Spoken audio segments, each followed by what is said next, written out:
Because when you focus on what it's not, then that's when you start to get the suck. You just start to realize it's a pattern of thinking. I think we all know that if you're not happy in your work, it's really, really difficult to be happy outside of work. Hey guys, welcome back to my channel. Hi, if you're new here, my name is Andrea Johnson, Reiki Master, Teacher and Practitioner, Energy Worker, and Spiritual Lifestyle Content Maker.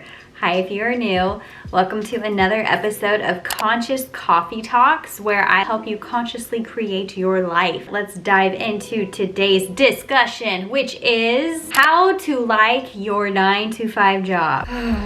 So, I've been in the corporate world, guys, since I was 18 years old. I am 31 now. I wanted to make this video because a lot of people don't like their jobs. I'm gonna go over a few mindset shifts that I have done that have helped me out tremendously in my corporate career, that have helped me level up in my career and helped me actually stay sane in my life. Because I think we all know that if you're not happy in your work, it's really, really difficult to be happy outside of work.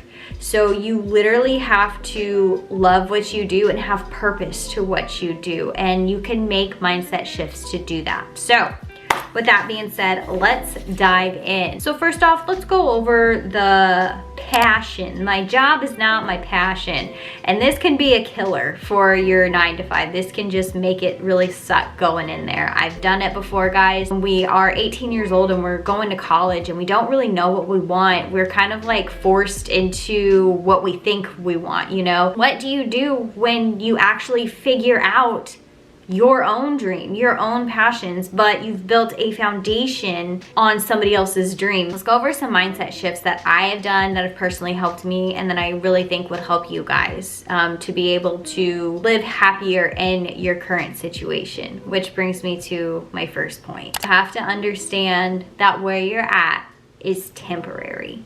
Your job is temporary. The way you feel is temporary. You have to understand that this job that you have, you're not always going to have it for the rest of your life.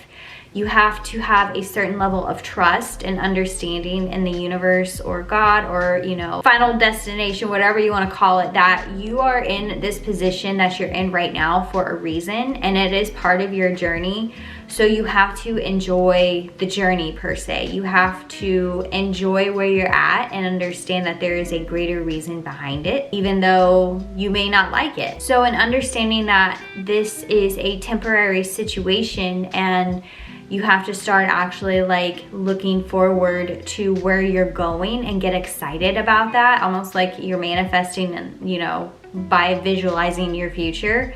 So you get excited about what's coming for you because you know your passions, you know eventually you will be full-time in it. Whatever job that you want, maybe you're looking for a separate job and you just haven't found it yet, or the job of your dreams, or you're going back to school, whatever you name it, you just don't like the current situation you're in.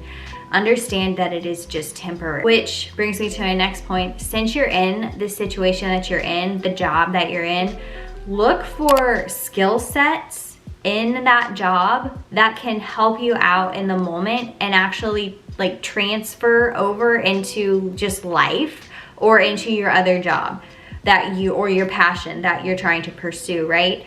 So you have to look for ways in which will make you a better human to add to your skill set. You know, you just don't want to go into this 9-to-5, what you already have to go in and be there doing, and feel like it's just like wasting your time. Actually get something out of that time while you're there. That's the mindset you have to adapt, is what opportunities can I see or take each and every day? How can this make me a better human, me a better person, me a better worker? Because I guarantee you there are skill sets or things that you can learn, or even people skills, organizational skills, that you can do or get better at with the mindset that you're gonna take advantage of the situation that you're in now. I think it's pretty natural for us humans to actually want to evolve. We want to learn stuff.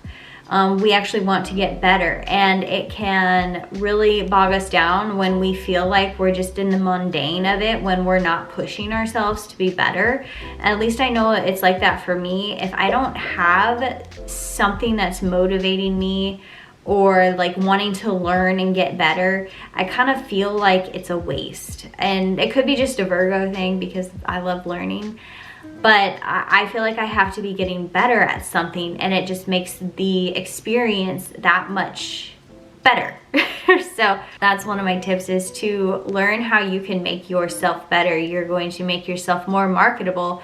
You know, maybe even in the position that you're in, an opportunity might come up that where you learn something new and you end up like getting a promotion or something, and your job changes and you actually like enjoy it better, or you're more marketable. My next tip, it kind of coincides in this. If you know anything about manifestation, your mindset is so important. So I have developed the mindset that as I grow in my corporate 9-to-5, I also grow in my passions, so energy work and teaching and YouTube. So as I'm leveling up in one, I'm also doing the same in the other, and somehow, some way, this has worked out in my favor. It always seems like as I'm pushing outside of my comfort zone in one, some kind of opportunity comes in the other, or it almost is like I push outside my comfort zone in the other, and then I'm just like leveling up.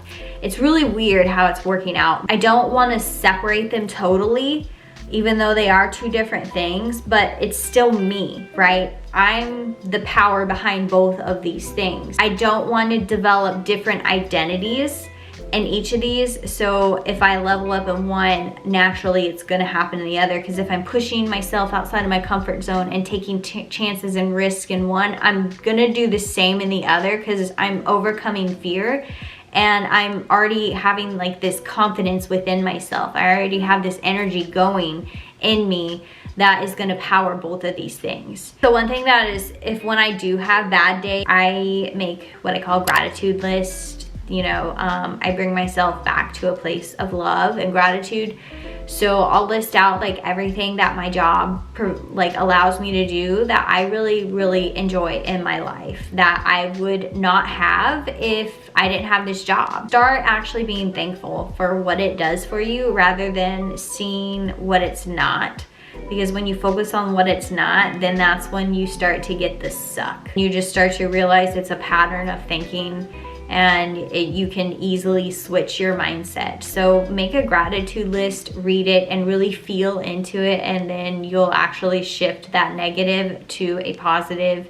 And they actually say there's a method. You're supposed to like read something 3 times, let's say 3 or 7 times, and then it will actually shift your energy. Let's talk about some other stressors at work. Like, you may not like your job because you're overworked, you have a crappy boss, you have a lot of deadline, can't meet your workload, that type of stuff. And I know what that feels like, and it can be really defeating.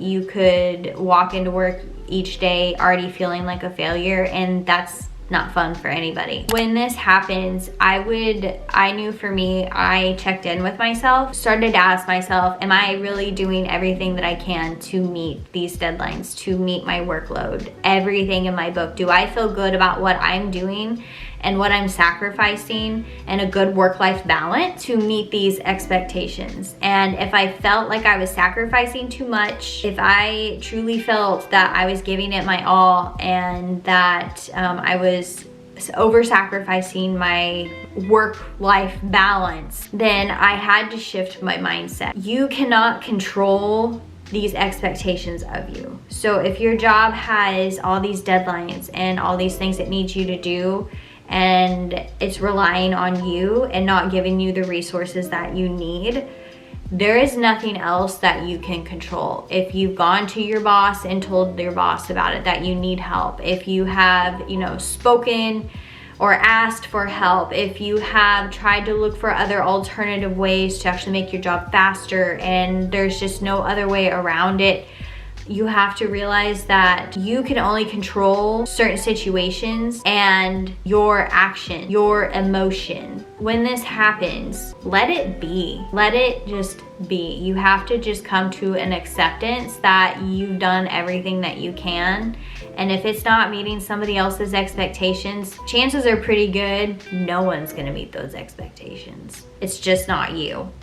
And it's just the nature of the job. To relieve yourself of this dis-ease, have the mindset of just let it be and do what you can do. And I know that's probably like, well, that doesn't freaking help me. If I'm scared I'm gonna get fired every day for not being able to keep up, then you have to like ask yourself, is a job really worth your mental well-being? It's just not you. You know, if the next person came in, they would be like, well, they would face the same situation.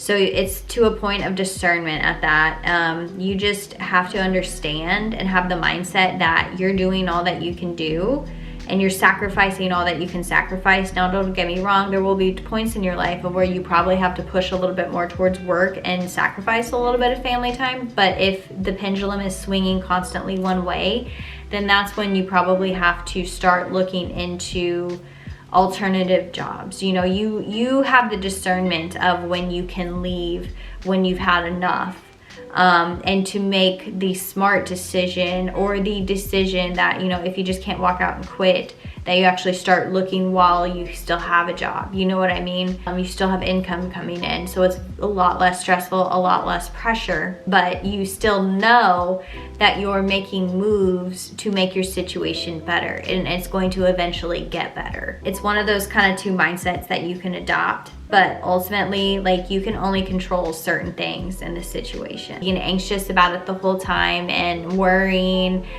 it's really not doing you any good. You actually either have to shift your mindset about it and just let it be, or take some action behind it, and the universe will meet you halfway. Action equals creation. You have to meet the universe halfway. So if you want something to change in your job, you can control what you can, and you just take action upon that, or you take opportunities, what the universe gives you. So then let's talk about like people. Let's talk about coworkers, bosses. What if there's somebody toxic in your work environment, like a coworker or boss, or even like your work environment is toxic? First thing you have to understand is people can only act as emotionally intelligent as they are in the current moment.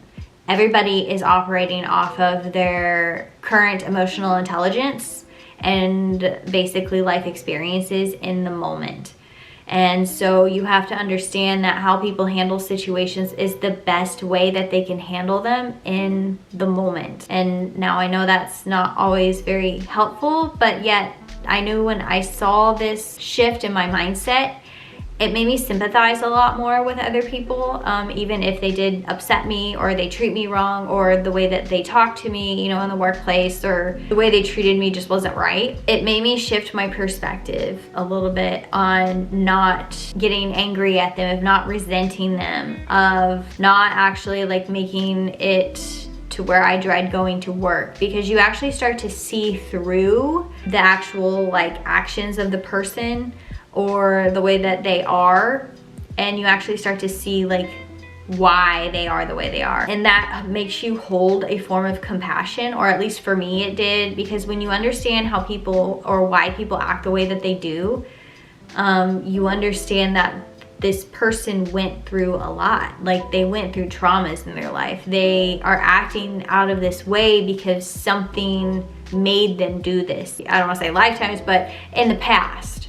So they have trauma they're working through, and unfortunately you're just part of the mirror that triggers the trauma for them.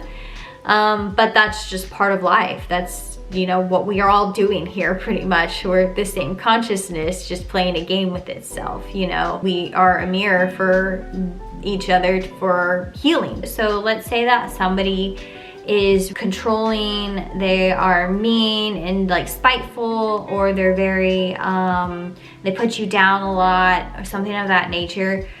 You have to understand the energy that this person is putting out, they're actually feeling in their body. They're running it through their body. It's trapped probably in their body due to a past trauma. And then you start to actually understand that, like, dang, like, and I don't mean this in a bad way, but it's kind of like really eye-opening that when this person is being this energy, that means that they're feeling it, and that is an internal hell. This person is living in their own internal hell. And once you realize that, and like I said before, you actually start to develop compassion, because no human ever wants somebody to feel like crap all the time, or like in situations they're acting out of fear. And to actually have that constantly running through your body, especially in the workplace, that's draining. You can understand this and then you don't take it personal. The best way that I found to really counteract this or mindset shift with this, the best thing that you can do in this situation with toxicity and people and coworkers is just meet the situation with love and compassion. Don't try to counteract it. Of course, you know, there are healthy boundaries, and that could be a form of self-love, standing up for yourself and not letting somebody walk all over you. Your intention is very powerful behind, however, your action or how you act. So if you do have to, you know, hold your ground, you do it out of love for yourself. That should be your intention and the feeling that you put on it, not out of you're pissed off. Because when we're pissed off and mad, most of the time we're probably gonna feel like shit afterwards. And I know me, I cry afterwards every time. So when you actually do something out of love for yourself and, you know, standing up for yourself, setting healthy boundaries and acting in a way that serves you best, feels way different than acting out of fear and out of anger and probably a lot of irrationalness. So two totally different energies. They're gonna manifest two totally different things, but you're still going to be able to set a boundary. Just all about your intention and going and doing it. Meeting the situation with love and compassion transmutes the energy that you are holding within you and around this situation into love and compassion, and all that you're going to see in it is just, even if they react really negatively, even if they come at you with certain things, all you're going to see is love and compassion, and you'll be able to see through the situation. It won't really affect you. So most of the time when we meet fear with love, the person really can't do anything. You know what I mean? It's like they can't feed off of the love, because you need fear to feed off of fear, right? It's difficult. You know, I've been there, done that, and it's difficult to set healthy boundaries. It's difficult to stand up for yourself. It's difficult to keep your cool in certain situations. We are human. Our emotions drive us a lot of the times. And it's the level of intelligence that we hold. So, but all you can really do is, you know, if you do act out or something of that nature, it's learning from your experience, learning from your situation, and just being a better person. Anyways, guys, I think I rambled on long enough. So those are like my top tips for shifting your mindset around the workplace. Now, I covered just kind of the most common ones. If you guys have like anything else that you are dealing with specifically and that you kind of want me to help you walk you through how I would shift my mind, drop them in the comments below. I do this quite a bit with people in, you know, the spiritual shop on the weekends. I'll get back to you as soon as I can. And I really hope this helped you guys out. There'll be a ton of things that really make a workday suck, but it's really truly all about your mindset and your intention behind it. And I know 100% for a fact, if you have the right one, you can get so much out of your current situation. Truly, it really is honestly all about the journey. And we just like to skip, you know, to the end for some reason, but that just like skips to the end of life. So there really truly never is an end to where you want to go. So you're just always going to keep creating and wanting to go somewhere else. So anyways, guys, hope you guys enjoyed this video. I'm sending you guys all of my light and all of my love. We'll see ya.